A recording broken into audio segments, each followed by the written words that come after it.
Assalamualaikum warahmatullahi wabarakatuh bagi teman-teman CP3K Kementerian Hak Asasi Manusia yang ingin belajar tentang seleksi kompetensi teknis tertulis tambahan berdasarkan kisi-kisi terbaru pada materi pencegahan dan penanganan kekerasan berbasis gender. Mari belajar bersama saya. Ini jadwal dan mekanismenya, yaitu pertama SKTT-nya tanggal 30 dan 31 Maret 2026 yang dibagikan ke dalam 3 sesi. Sesi pertama, kedua, ketiga. Jadi ada persiapan 60 menit ya, registrasi peserta, penitipan barang, dan body checking. Setelah itu ada pelaksanaan 120 menit atau 2 jam seleksi kompetensi tambahan tertulis tersebut. Nah, bentuknya apa saja? Bentuknya dilaksanakan dalam bentuk esai ya, pertanyaan esai dengan menggunakan aplikasi SKTT Kemenham. Masing-masing jawaban pertanyaan memiliki range 0 sampai 5. Nilai seleksi tertinggi itu adalah 100. Jadi materi itu meliputi pengantar HAM, pengenalan badan HAM, pengenalan instrumen HAM, analisis kebijakan publik, hak kelompok rentan, HAM dan teknologi digital, implementasi HAM di Indonesia, mekanisme penanganan dugaan pelanggaran HAM, pencegahan dan penanganan kekerasan berbasis gender, peran tanggung jawab negara dan non-negara terhadap HAM, soal HAM dan dukungan manajemen. Nah, kali ini teman-teman kita membahas tentang kisi-kisi pencegahan dan penanganan kekerasan berbasis gender.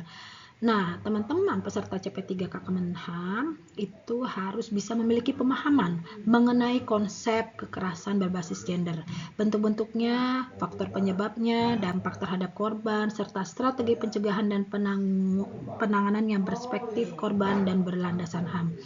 Meliputi diskriminasi gender, mekanisme perlindungan, layanan pengaduan, pendampingan, rujukan, pemulihan, dan peran institusi dalam menciptakan lingkungan yang aman. Nah, sekarang kita belajar tentang kekerasan berbasis gender.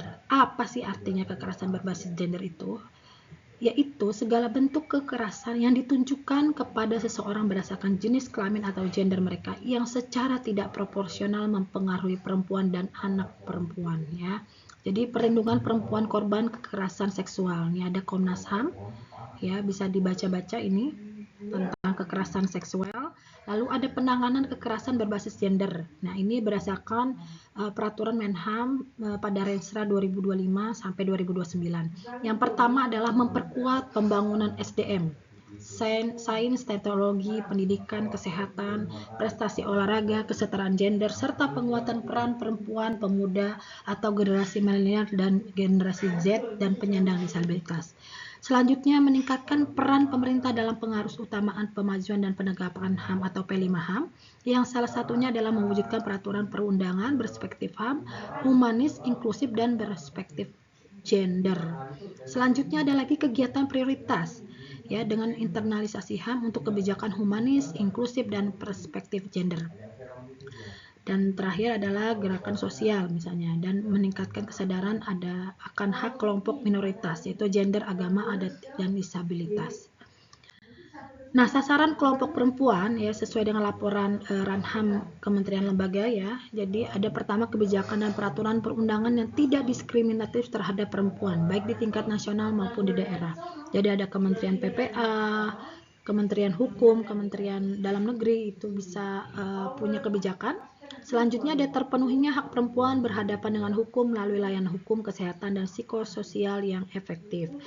Lalu terpenuhinya hak dan layanan bantuan hukum bagi perempuan berhadapan dengan hukum, dan terpenuhinya hak dan layanan bantuan hukum bagi perempuan berhadapan dengan hukum. Jadi ada LPSK itu apa saja yang sudah dipenuhi capaian kinerjanya ya. Ini bisa dibaca-baca teman-teman. Nah, ini ada sistem layanan pengaduan kasus kekerasan perempuan dan anak ya di Kementerian Pemberdayaan Perempuan ya. Ininya websitenya laporsapa 129 kemenpppa.go.id.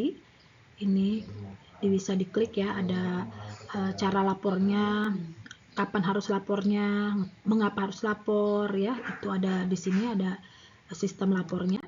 Nah, ada pendampingan untuk korban, teman-teman. Jadi ada pertama respon tindakan cepatnya, lalu ada keamanan terjamin, ada pendampingan untuk korban. Jadi setelah laporan diterima, korban akan mendapatkan pendampingan psikologis. Ada pemeriksaan kesehatan, visum, serta bantuan saat berurusan dengan pihak berwenang ya. Ada koordinasi dengan rumah sakit dan kepolisian juga. Nah, selanjutnya ada lagi dukungan hukum. Jadi mendukung korban itu dalam proses hukum ya. Ini kapan harus lapornya? Di sini ada mekanismenya ya.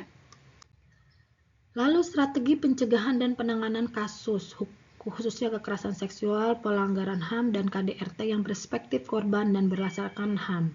Strateginya ini ya, jadi ada edukasi, pencegahan ya, kesadaran berbasis HAM, menciptakan lingkungan aman, pengarusutamaan gender, penguatan ekonomi dan lingkungan.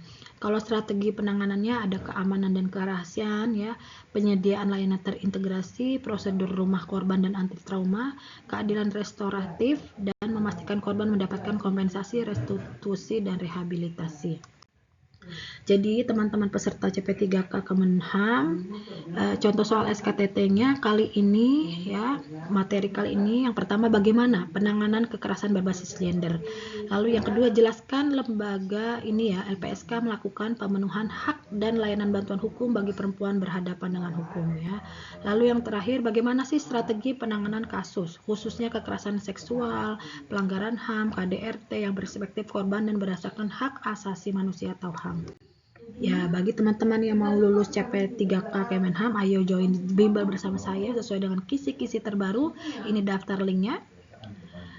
Semoga bermanfaat ya dan dimudahkan ujiannya. Jangan lupa follow akun TikTok saya, sebut nama jabatannya, jangan lupa di DM ya, dan subscribe YouTube saya. Semoga bermanfaat. Mohon maaf jika ada kata salah. Assalamualaikum warahmatullahi wabarakatuh.